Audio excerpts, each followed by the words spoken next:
Pentateuco, Introdução. Nomes, divisões e conteúdo. Os 5 primeiros livros da Bíblia formam um conjunto que os judeus denominam Lei ou Torá. O primeiro testemunho certo dessa denominação encontra-se no prefácio do Eclesiástico, e ela já era de uso corrente no começo da nossa era. Por exemplo, no Novo Testamento, em Mateus capítulo 5, versículo 17, também em Lucas capítulo 10, versículo 26. Você pode conferir também em Lucas capítulo 24, versículo 44. Bem entendido o termo lei, não se aplica somente à parte legislativa, como o mostra tal citação no Novo Testamento. Confira Marcos capítulo 12, versículo 26 e Lucas capítulo 20, versículo 37. O desejo de obter cópias manejáveis desse grande conjunto fez com que se dividisse seu texto em 5 rolos de tamanho quase igual. Daí provém o nome que lhe foi dado nos círculos da língua grega, Repenteuchos, subentendido Biblos, o livro em 5 volumes, que foi transcrito em latim como Pentateuchos, subentendido Liber, de onde a palavra portuguesa Pentateuco. Por sua vez, os judeus de língua hebraica deram-lhe também o nome de os 5 quintos da lei. Essa divisão em 5 livros é atestada antes de nossa era para a versão grega dos 70. Esta e seu uso se impôs à Igreja, intitulava os volumes segundo o seu conteúdo. Gênesis, porque começa pelas origens do mundo. Êxodo, porque começa com a saída do Egito. Levítico, porque contém a lei dos sacerdotes da tribo de Levi. Números, por causa dos recenseamentos dos capítulos 1 a 4. E Deuterônimo, ou a segunda lei, de acordo com a interpretação grega de Deuterônimo, capítulo 17, versículo 18. Mas em hebraico, os judeus designam ainda cada livro pela primeira palavra, ou pela primeira palavra importante do seu texto. Bereshit, no princípio. Shemot, eis os nomes. Wayikra, Yahé chamou. Bemidbar, Yahé fala a Moisés no deserto. Debarim, eis as palavras. O Gênesis divide-se em 2 partes desiguais. A história primitiva, do capítulo 1 a 11, sendo assim como que o pórtico da história da salvação, da qual a Bíblia inteira vai falar. Ela remonta às origens do mundo e estende sua perspectiva à humanidade inteira. Relata a criação do universo e do homem, a queda original e suas consequências, e a perversidade crescente, castigada pelo dilúvio. A partir de Noé, a terra se repovoa, mas listas genealógicas cada vez mais restritas concentram finalmente o interesse em Abraão, pai do povo eleito.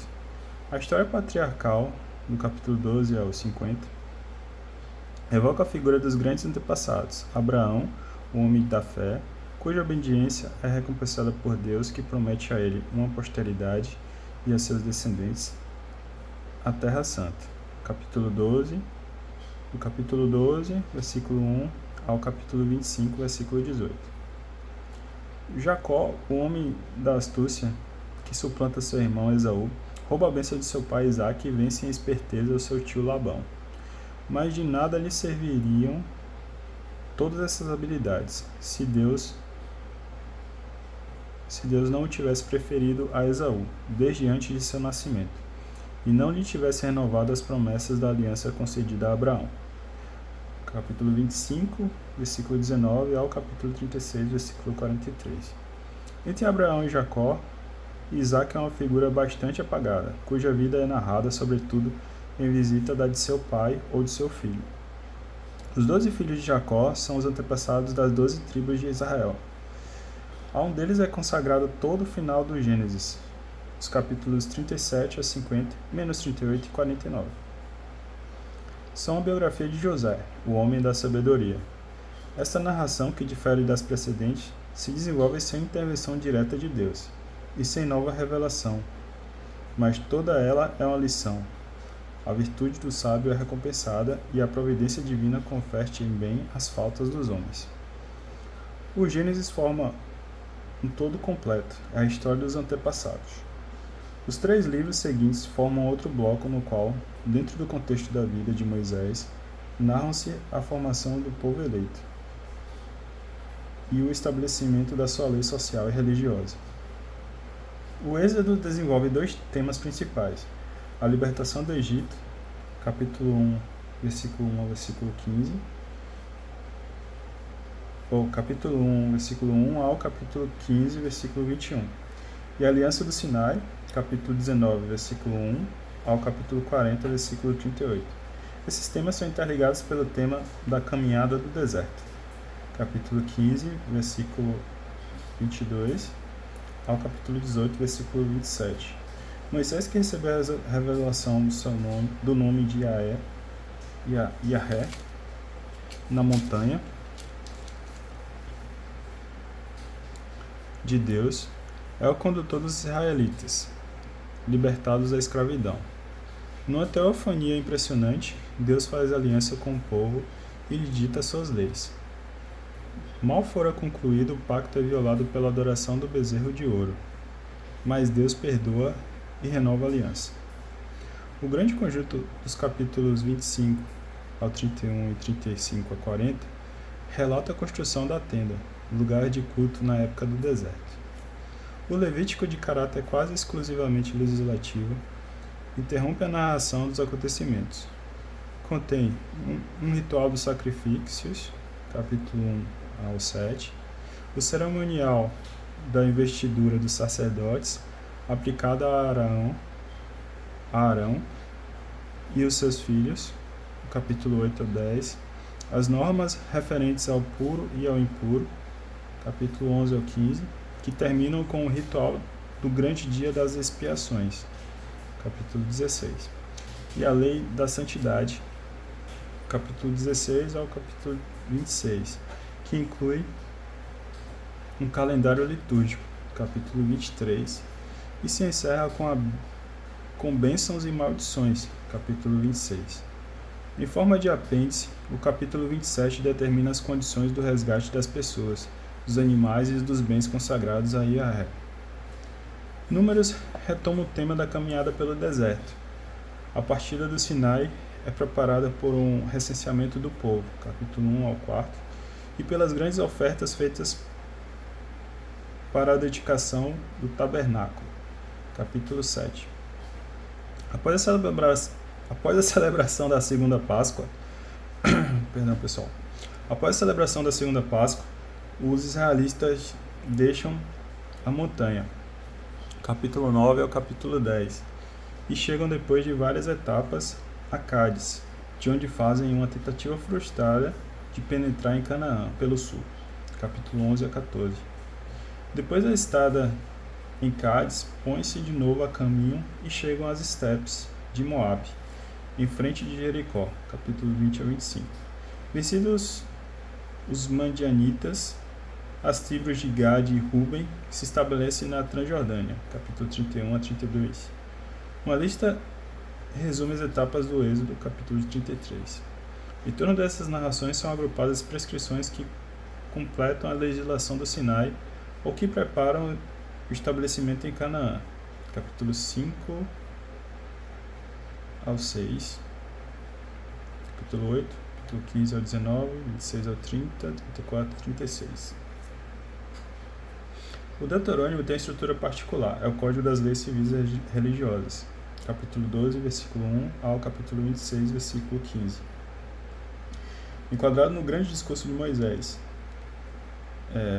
capítulo 5 ao 11 e 26, e do capítulo 26, versículo 16 ao capítulo 28, versículo 68. Esse conjunto, por sua vez, é precedido do primeiro discurso de Moisés, capítulo 1 ao capítulo 4, e seguido do terceiro discurso, capítulo 29 ao 30. e também dos trechos referentes ao fim de Moisés, missão de Josué, cântico e bênçãos de Moisés e sua morte. Capítulo 31 a 34. O Código Deuteronômico retoma em parte as leis promulgadas no deserto. Os discursos recordam os grandes acontecimentos do Êxodo, do Sinai e da conquista que começava. Salientam seu sentido religioso, sublinham o alcance da lei e exortam a fidelidade. Composição literária.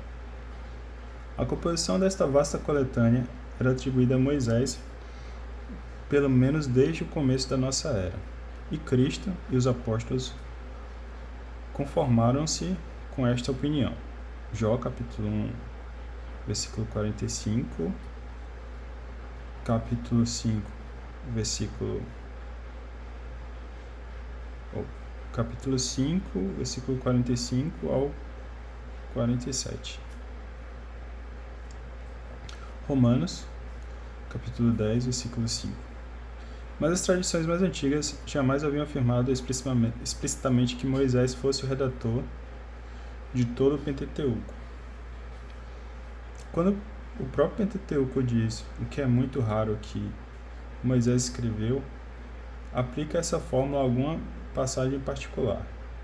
Efetivamente, o estudo moderno desses livros apontou diferenças de estilo, repetições numerosas, sobretudo nas leis, e desordens nos relatos que impedem de ver no Pentateuco uma obra que tenha saído toda da mão de um só autor. Depois de longas excitações, no fim do século XIX, uma teoria conseguiu impor-se aos críticos, sobretudo por influência dos trabalhos de Graff e de Wellhausen. O Pentateuco seria a compilação de 4 documentos, diferentes quanto à idade e ao ambiente de origem, mas todos eles muito posteriores a Moisés. Teria havido primeiro duas obras narrativas, Haja Vista, J, que desde o relato da criação usa o nome Yahvé, com o qual Deus se revelou a Moisés, e o Eloísta, que designa Deus pelo nome comum de Elohim. O Javista teria sido escrito no século IX, em Judá, e o Eloísta um pouco mais tarde, em Israel. Depois da ruína do Reino do Norte, os dois documentos teriam sido reunidos num só, JE. Depois de Josias, o Deuteronômio D lhe teria sido acrescentado, JD. E depois do exílio, o Código Sacerdotal P, que continha sobretudo leis com algumas narrações, teria sido somado a essa compilação, a qual serviu de arcabouço e de moldura. JEDP. A teoria documentária clássica, que aliás estava ligada a uma concepção evolucionista das ideias religiosas em Israel, foi frequentemente questionada e outros autores só aceitam com modificações mais ou menos consideráveis. Ela podia ser até rejeitada em bloco por diferentes razões. A ligação com a tradição antiga judaico-cristã, desempenhando talvez um papel particularmente importante. Não se deve esquecer que a teoria documentária é apenas uma hipótese elaborada para tentar explicar certo número de fatos literários. Seria fácil, é o que se faz habitualmente hoje, argumentar a partir do fato que jamais houve verdadeiro consenso quanto à repartição precisa dos textos entre os diferentes documentos propostos. Ora, se as conclusões das hipóteses documentárias podiam ser consideradas frágeis há 20 anos, elas parecem ter sido depois expulsas. Embora o panorama da certeza sobre a composição literária do Pentateuco pareça aflitivo, a nova crítica é questionamento sistemático das conclusões às quais conduzia o lento trabalho de gerações de biblistas há vários séculos. Há 20 anos, as diferenças de um autor para o outro podiam ser significativas, até mesmo consideráveis, mas a hipótese de conjunto era a mesma. Hoje não existe mais uma hipótese geral comumente admitida. Propõe-se antes diferentes modelos para tentar explicar a gênese do Pentateuco. Assiste-se mesmo à rejeição pura e simples de todo o trabalho da crítica, julgado inadequado ou inoperante para a compreensão dos textos, até mesmo contrário a uma aproximação que os considere como escritura. Todavia, mesmo que não tenhamos certezas na questão ainda que ignoramos, Todavia, mesmo que não tenhamos certeza na questão, ainda que ignoremos o que se mantém finalmente de tantas pesquisas indo um pouco em todos os sentidos e de posições que se excluem mutuamente, certo número de indicações de base para ajudar o leitor a melhor compreender o que ele lê. É por isso que as propomos aqui, mesmo que estejamos conscientes dos limites daquilo que propomos. É preciso começar não por uma declaração de impotência, mas pelo reconhecimento de caráter limitado de nossos conhecimentos em relação com os textos e com o meio de origem que os explica. Hoje em dia, muitos dirão que toda questão relativa às origens é um desvio ou até uma perda de tempo inútil. Pode-se ler um texto sem se colocar a questão de saber quem o escreveu ou quais eram as circunstâncias ou as razões que deram nascimento a essa obra literária grande ou pequena. Mas são questões legítimas. Elas surgem espontaneamente no leitor. O que fazer quando questões bem colocadas permanecem sem resposta, ou quando as respostas são contraditórias? Uma boa dose de humildade é requerida para reconhecer que nossas questões não têm uma resposta simples. O texto do Pentateuco tem sua origem num passado que só conhecemos de maneira limitada. Certamente, a contribuição da ciência com a história, a arqueologia ou a linguística comparada é considerada. Tal contribuição nos ajuda a considerar os textos sob nova luz, mas dir-se-ia que, frequentemente, o pouco de luz que nossas pesquisas trazem aos textos dá lugar a novas questões. Numerosas são as que surgem do próprio momento em que se desejaria responder às que tinham sido propostas no ponto de partida, mas não nos encontramos em total obscuridade. Conhecimento de literaturas de outros povos do Oriente Próximo Antigo nos ajuda a reconhecer ao mesmo tempo a amplitude das tradições literárias e o caráter relativamente recente do meio cultural que deu nascimento aos textos bíblicos. Por outro lado, uma boa proporção desses textos não tem origem simples. Frequentemente, a formulação que chegou até nós é o resultado de longo processo que só podemos descobrir imperfeitamente e em grandes traços. Daí, não se poderia afirmar que esses textos sejam obra do autor determinado, ainda que anônimo, e que sua composição se situaria num momento determinado da história. Momento que poderíamos determinar sem ambiguidade. Deve-se mesmo reconhecer que, mais frequentemente, duas grandes etapas se abrem, explicando as origens e o desenvolvimento dos textos até a fixação definitiva, aquela que conhecemos mediante nossa Bíblia, nas origens e durante um período por vezes bastante longo. A fixação é oral. É apenas pouco a pouco que se passa para a fixação por escrito.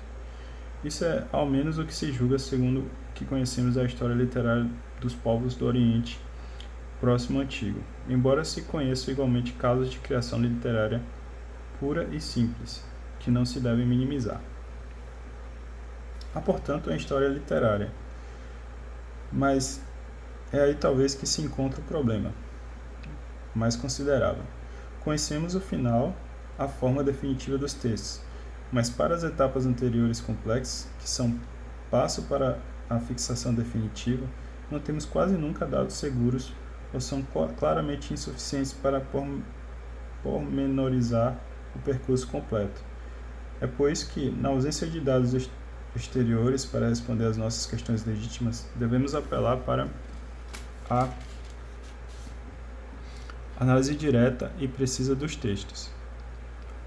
Ora, a observação escrupulosa das características literárias dos textos, principalmente narrativos, do Pentateuco, o que quer dizer que se considera o vocabulário, o estilo, a sintaxe, as repetições e as tensões. Conduziu progressivamente a teoria documentária como hipótese de explicação da formação do conjunto tradicional do Pentateuco. Era uma hipótese, mas tenta responder a dados objetivos.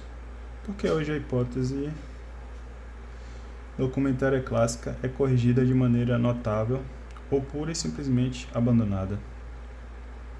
Pode-se pensar que talvez, entre outras razões, dois fatos tiveram papel no nascimento da crise atual: a simplificação pertinaz da hipótese e o esquecimento do seu estatuto de hipótese. A simplificação, que se manifesta principalmente em obras destinadas a um público não especializado, é inegável quando se tenta fazer das fontes, ou de certas dentre elas, a obra de um só autor da época determinada, de preferência muito antiga. E quando se desconhece ou se esquece a parte das redações sucessivas e uma contribuição por vezes considerável de acréscimos diversos. No momento em que a hipótese documentária se constituiu, falava-se preferentemente de obras de escolas que tinham conhecido diversas adições sucessivas, em que cada uma, excetuando-se a primeira, era a revisão e a amplificação daquela que havia precedido. Por outro lado, a unificação redacional dos diferentes documentos teria contribuído muito para a formulação definitiva do texto. Isso nos diz quando o fenômeno é complexo, sobretudo se leva em conta o fato que, falando normalmente, uma tradição oral teria precedido a composição escrita dos textos, conforme já foi dito. A crise atual, de um lado, ajuda a perceber melhor que a hipótese documentária é precisamente uma hipótese. Não se pode sempre explicar tudo de maneira adequada, seja porque os dados que devem ser levados em conta são complexos, seja porque os mesmos fenômenos podem ser explicados de maneiras diferentes. Daí a possibilidade de diferentes modelos explicativos.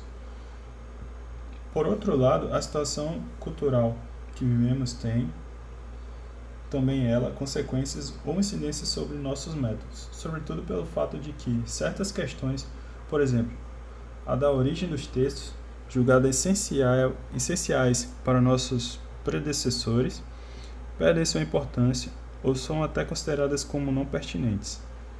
É assim que, em nosso tempo, se dirá frequentemente que é preciso compreender o texto tal qual se apresenta, sem tentar descascá-lo segundo características literárias que deveriam ser explicadas pela origem diferente dos textos. Pode-se prescindir de descobertas de uma hipótese documentária e de início de questões de origem dos textos? Dissemos acima que a questão é legítima. Se é assim que se deve julgar a questão, a resposta, mesmo se for fragmentária e repousar sobre dados em parte hipotéticos, vale mais que a ausência de qualquer resposta. Que haja um problema literário é fato inegável, para quem se inclina atentamente sobre os textos. Desde as primeiras páginas do Gênesis, encontra-se duplicatas, repetições e discordâncias dos relatos das origens, que, apesar de suas diferenças, contam de maneira dupla a criação do homem e da mulher. Capítulo 1, versículo 1 ao capítulo 2, versículo 4a, e capítulo 2, versículo 4b, ao capítulo 3, versículo 24. Duas genealogias de Cainã, capítulo 4, versículo 17s, e capítulo 5, versículo 12 ao 17. Dois relatos combinados do dilúvio, 6 a 8. Na história patriarcal, há duas apresentações da aliança com Abraão, Gênesis, capítulo 15 e 17. 2 expulsões de Agar, capítulo 16 e 21, 3 relatos de desventura da mulher de um patriarca em um país estrangeiro, capítulo 12, versículo 10 ao capítulo 20, ou capítulo 12, versículo 10 ao versículo 20, capítulo 20, capítulo 26, versículo 1 ao versículo 11. Provavelmente 2 histórias combinadas de José e de seus irmãos nos últimos capítulos do Gênesis. Em seguida, há 2 relatos da vocação de Moisés. Êxodos, capítulo 3, versículo 1 ao capítulo 4, versículo 17, e capítulo 6, e do capítulo 6, versículo 2 ao capítulo 7, versículo 7. 2 milagres da água de Meribá. Êxodo, capítulo 17, versículo 1 ao versículo 7, e Neemias, acho que é Neemias, né?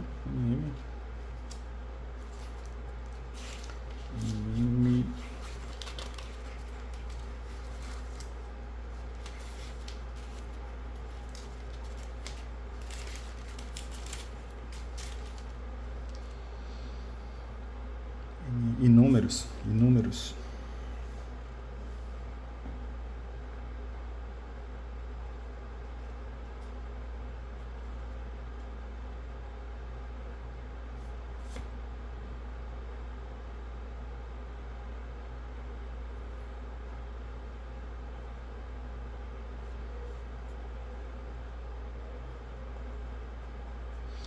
E Números, capítulo 20, versículo 1 ao 13.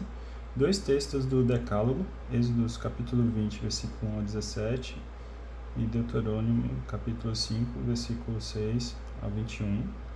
E 4 calendários litúrgicos, Êxodo, capítulo 23, versículo 14 ao 19, capítulo 34, versículo 18 a 23,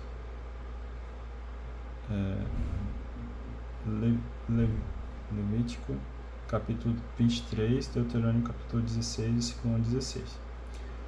Poderiam ser citados vários outros exemplos, sobretudo a repetição das leis no livro do Êxodo, Levítico e Deuteronômio. Os textos se agrupam por afinidade de linguagem,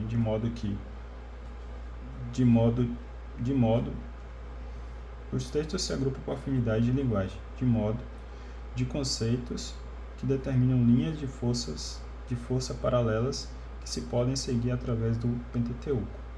Elas correspondem a 4 correntes de tradição. Como proceder para fazer uma ideia das origens complexas do Pentateuco? Vale mais começar pelos conjuntos mais recentes, para os quais temos pontos de referência mais fáceis, tanto para as características literárias como para as relações com a história de Israel. O livro do Deuteronômio é um conjunto que se destaca claramente pelo resto do Pentateuco. Este livro se caracteriza por um estilo muito particular, amplo e oratório, no qual voltam frequentemente as mesmas fórmulas batidas e por uma doutrina constantemente afirmada entre todos os povos. Deus, por pura complacência, escolheu Israel como seu povo. Mas essa eleição e o pacto que o sanciona tem como condição a fidelidade de Israel à lei do seu Deus e ao culto legítimo que lhe deve prestar no santuário único. O Deuteronômio é o ponto de chegada de uma tradição parecida com certas tradições do Reino do Norte, Israel, e com a corrente profética, principalmente com o profeta Oséias. A comparação com as medidas de Josias, por ocasião de sua reforma religiosa, inspirada pela descoberta de um livro da lei, segundo esse aqui mesmo.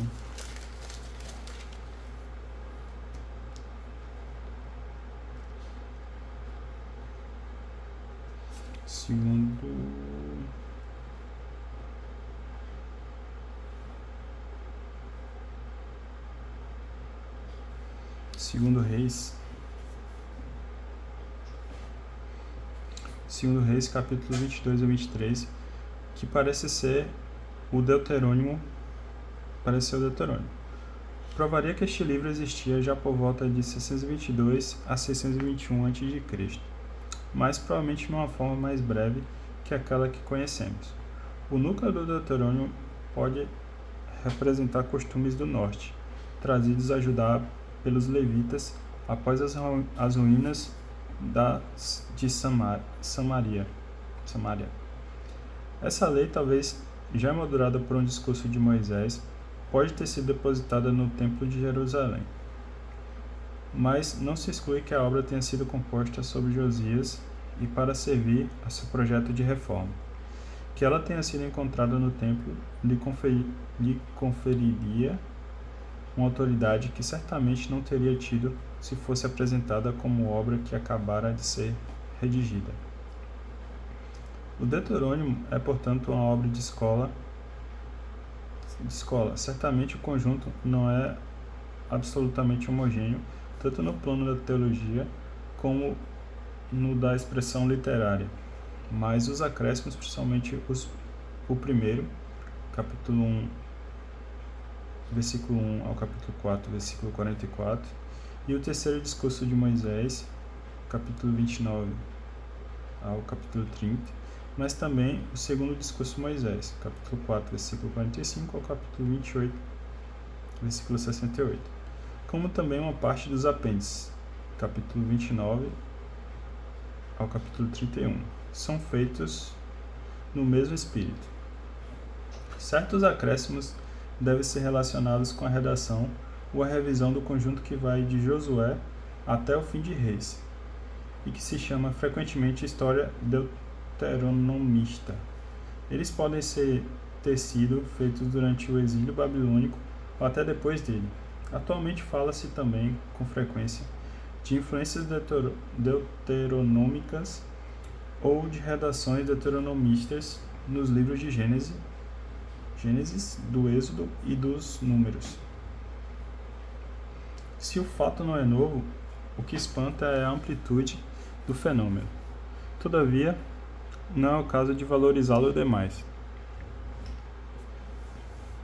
Porque, mesmo sendo a orientação teológica ou a expressão literária parcialmente comparáveis às relações entre os textos, as relações entre os textos podem ser bastante complexas.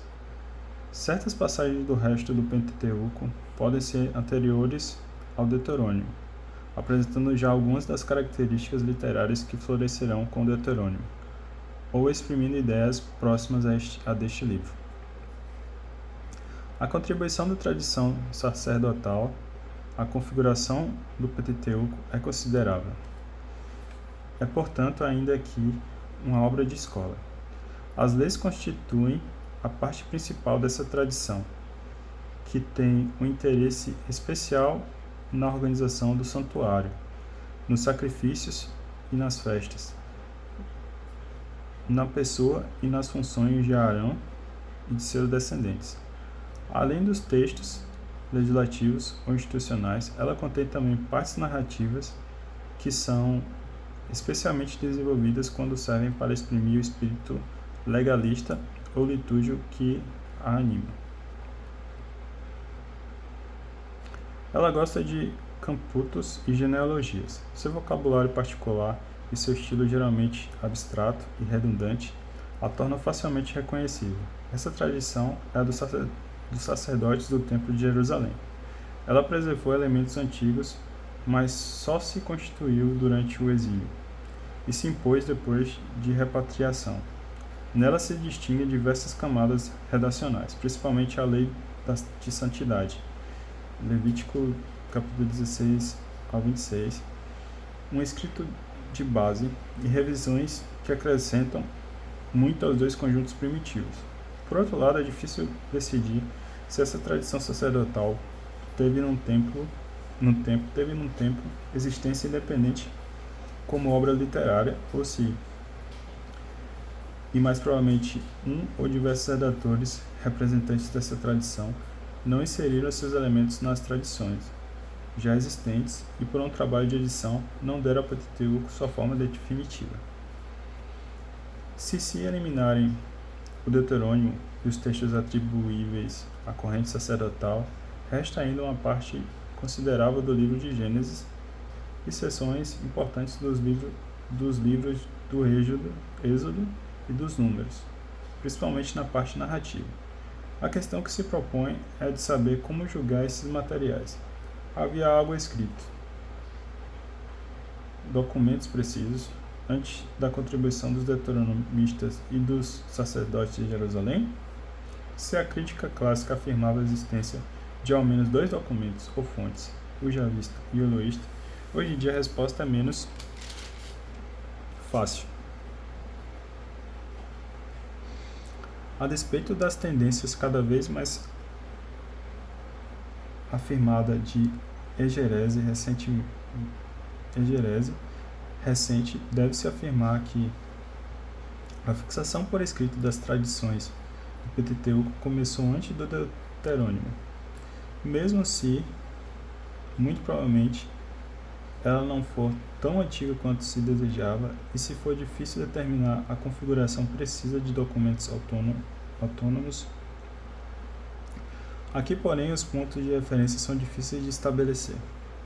Se tradições orais puderam existir desde as origens do povo de Israel, mas hoje tem de si mesmo a minimizar o papel da tradição oral, o assentamento por escrito só começa provavelmente pelo século 8 a.C. A pregação de Oséias manifesta já que, no mínimo, havia pela metade deste século tradições muito bem estabelecidas a respeito de Jacó, da saída do Egito sob o guia de Moisés, o estabelecimento de uma aliança entre Deus e Israel e do dom da lei, até mesmo de certos episódios da caminhada no deserto. A questão é saber se tais tradições tinham já uma forma escrita. Não é fácil responder essa questão, mas pode-se dizer que diversos fatores, cuja crise provocada pela ameaça e depois pela conquista síria, sem falar do desenvolvimento cultural que leva à utilização ainda limitada da escritura para outra coisa além dos fins utilitários, contribuíram para as primeiras fixações escritas de certas tradições narrativas e de um pequeno número de leis. Todavia, qualquer informação exterior aos textos está ausente. Pode-se, contudo, notar que as tradições bíblicas testemunham uma atividade literária dos escribas de Ezequias. PR 25. Provérbios 25. Provérbios capítulo 25, versículo 1. Assim como uma transmissão que pode ser começada oralmente na escola de seu contemporâneo, o profeta Isaías, em Isaías capítulo 8, versículo 16. Pode-se pensar que o fim do século 8 a.C. não é o início absoluto, mas não temos dados seguros para remontar mais alto. De maneira hipotética, pode-se sugerir que o período de paz e de prosperidade dos reinos de Jeroboatão II em Israel, C. 783 a 743, e de Osias em Judá, C. 781 a 740, pode ter sido já o momento das primeiras fixações literárias das tradições de Israel e de Judá sobre seu passado. Isso quereria dizer que houve no início tradições próprias a cada um dos dois reinos. As tradições do norte são eloístas e as do sul javistas. Elas utilizam respectivamente os nomes divinos Elohim e Yahvé. Mas estes dois conjuntos de tradições, das quais uma fixação escrita antes da queda de Samaria em 722 a 721 a.C., é provável, confluíram para Jerusalém e é lá que o processo de sua fixação prosseguiu. Tem-se eventualmente unificado pouco os dois conjuntos de tradições, mas respeitando suas características próprias. É por isso que temos relatos e até certas prescrições legais em duplicata. É por isso também que as perspectivas são diferentes. Se a crítica clássica aí distinguia normalmente duas fontes, javista e eloísta, hoje deve-se falar preferentemente de tradições. Se existem aí documentos fontes no sentido preciso do termo, o conjunto parece ser formado de maneira progressiva. Embora nas tradições já vistas, para dar exemplo, possam encontrar passagens muito tardias, compreendendo passagens importantes, como o monólogo divino e a intercessão de Abraão por Sodoma e Gomorra, Gênesis capítulo 18, versículo 17 ao 19 e capítulo 22b ao 33a. Uma parte desse crescimento progressivo está sem dúvida ligada ao esforço realizado para reunir as tradições do Reino do Norte, Israel, desaparecido com as conquistas assírias, as tradições próprias do Reino do Sul, Judá. O trabalho pôde ao menos começar sob Ezequias. É o que a crítica clássica, de modo mais ou menos claro, atribui ao redator Geovista. Atualmente tende-se a situá-lo pelo período do exílio babilônico, ou pouco antes. Mas uma parte, ao menos, desse trabalho de compilação que acrescenta muito aos textos já fixados pelo escrito ou por uma tradição oral firme, é anterior aos deuteronomistas. É claro que, se tem aí um trabalho de muitas gerações e não de um só escritor, ou escriba, que se situaria no momento preciso do fim do período monárquico em Judá ou até depois. Nos materiais já vistos e eloístas, a legislação ocupa pouco lugar, pois há apenas 3 documentos muito breves: o Decálogo, Êxodo capítulo 20, versículo 2 ao 17, e o Código da Aliança, Êxodo capítulo 20, versículo 22 ao capítulo 23, versículo 19, e Êxodo 34, capítulo 10 ao capítulo 26. Êxodo capítulo 34, versículo 10 ao 26. Conferir Êxodo capítulo 12, versículo 21 ao 23, sobre a Páscoa. A parte narrativa, ao contrário, é considerável no Gênesis. Relatos das origens, tradições sobre os antepassados, Abraão, Isaac e Jacó, história de José. Ela é ainda importante na primeira parte do Êxodo, mas torna-se rara depois de Êxodo capítulo 15. Episódios da caminhada no deserto e acontecimentos do Sinai. As tradições já vistas têm origem judaíta. A composição pode ser tardia no caso de certos relatos, mas no fundo talvez até um verdadeiro documento de certa consideração pode ser aparecido pelo meio do século VIII. O estilo dessas tradições... Vou dar uma pausa aqui. A gente continua no próximo.